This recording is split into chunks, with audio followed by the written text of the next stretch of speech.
Hello everyone, সবাইকে ঈদুল আজহার শুভেচ্ছা। দেখতে দেখতে আমার মেয়েটা বড় হয়ে গেল। আজ ওর ১০০তম দিন। ও ১০০তম দিনে পা রেখেছে। ঈদুল আজহা ওর জন্য সেকেন্ড ঈদ। যেহেতু ও ফার্স্ট রমজানে হয়েছিল, তো ঈদুল ফিতরটা ছিল ওর ফার্স্ট ঈদ, যেটা ওর নানু বাসায় করেছিল, এবং ঈদুল আজহা ওর সেকেন্ড ঈদ, যেটা ওর দাদু বাসায় করছে। ১০০তম দিনে ও ওর দাদু বাসায়। আর আমি সকাল সকাল ঘুম থেকে উঠে ওকে রেডি করে দিয়েছি। ওকে সুন্দর একটা রেড কালার, ম্যাজেন্টা রেড আর কি, একটা ড্রেস পরে দিয়েছি, সঙ্গে ম্যাচিং জুতো এবং একটা হেয়ার ব্যান্ড পরে দিয়েছি।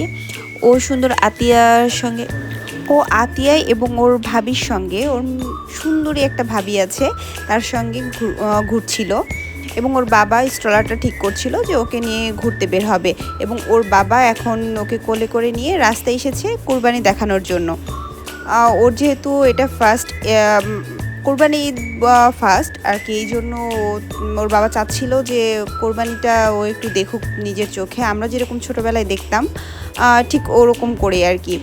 ও চাচ্ছিল যে আমরা যেরকম ফিলটা নিতাম আর কি, কোরবানি ঈদ, গরু কোরবানি হবে, আমরা সামনে থেকে দেখব, ঠিক ওরকমই ও চাচ্ছিল যে মেয়েটাও যেন ওরকম করে দেখে।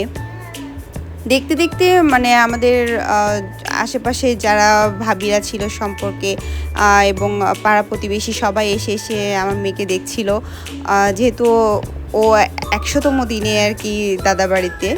তো সবার খুব আগ্রহ ছিল যে দেখি কার মতো হয়েছে। তো আজকে যেহেতু ঈদের দিন, সবাই আশেপাশে সবাই ছিল, এই জন্য সবাই দেখার সুযোগটা পেয়েছে আর কি। এবং আমার মেয়েটাও সুন্দর মতো কোরবানি দেখেছে। আমার এখানে আমাদের সব রিলেটিভসরাও আছেন এবং আমাদের পাড়া প্রতিবেশী সবাই আছে। ওর বাবা যেহেতু অনেক গরম গ্রামে, তো ওর বাবা ফ্যানটা ওর কাছ থেকে নড়াচ্ছেই না, যে না আমার মেয়েটার অনেক গরম লাগবে, ওর র্যাশ উঠে যাবে, এরকম অবস্থা। তো এখানে ওর মিষ্টি ভাইয়া মিথুন, ও সুন্দর মতো মাংস কাটাকাটি করছিল। ইতিমধ্যে আমাদের কোরবানি হয়ে গিয়েছে, এখন মিথুন মাংস কাটাকাটি করছে এবং বারবার ও বলছিল যে কাকি আমার ক্লিপস একটা নেন, আমি মাংস কাটছি। আমি বললাম ঠিক আছে, তুমি তো অনেক সুন্দর করে মাংস কাটছো, আমি তোমার ক্লিপসটা অবশ্যই নিব। এখানে দেখলাম আমার শাশুড়ি মা এবং আরও কয়েকজন মিলে ভুঁড়ি পরিষ্কার করছিল আর কি। এবং আমার হাজব্যান্ড ওখানে যেহেতু মাংস কাটাকাটি হচ্ছে, তো ও একটু একটু করে মাংস নিয়ে আসছিল বাড়িতে, নিয়ে এসে রেখে গেল। এবং এখানে মিথুন এবং ওর আরেকটা ভাইয়া আছে, রিজভি ভাইয়া, ও দুজন মিলে ওরা মাংস মাপছিল আর কি। যেহেতু মাংসটা 3 ভাগ করতে হয়, একটা রিচুয়াল আছে আর কি, তো এরকম করে মাপামাপি করছিল। আর এই যে এই মসজিদটা, এটা হলো কেন্দ্রীয় মসজিদ, এটা আমার শ্বশুরবাড়ির সামনে আর কি। এটা ওদের কয়েকটা গ্রামের ভিতরে মানে একটাই সেন্ট্রাল মসজিদ, সেটা হলো এই মসজিদটা অনেক সুন্দর।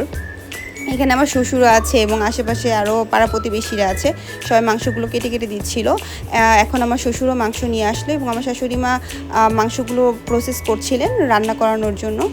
তো আমাকে বলছিল যে তুমি কি রান্না করবে নাকি আমি রান্না করব। আমি সুন্দর মতো বলে দিলাম যে না মা, আমি আজকে রান্না করব, আমি রান্না করি, আপনারা খেয়ে দেখেন কেমন হয়। তো আমি রান্না রীতিমতো বসিয়ে দিয়েছি, এখন হওয়ার অপেক্ষা আর কি।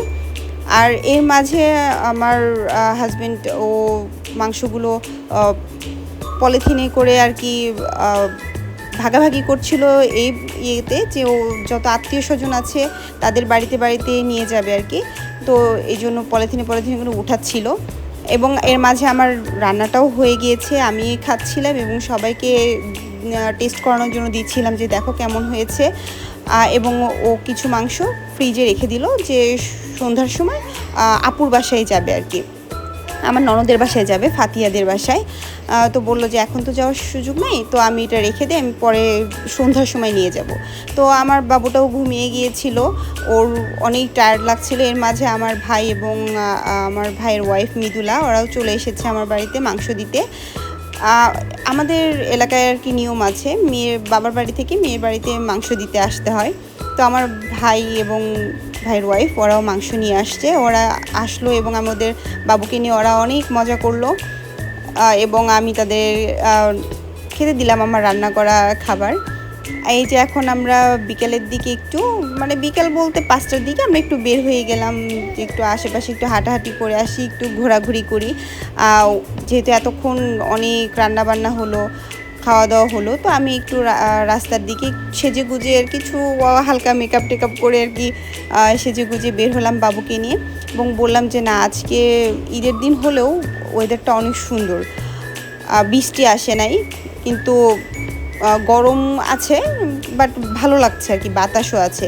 বাবু অনেক রিফ্রেশ ফিল করছিল যে না অনেকক্ষণ পরে সে আমার সঙ্গে বের হতে পেরেছে।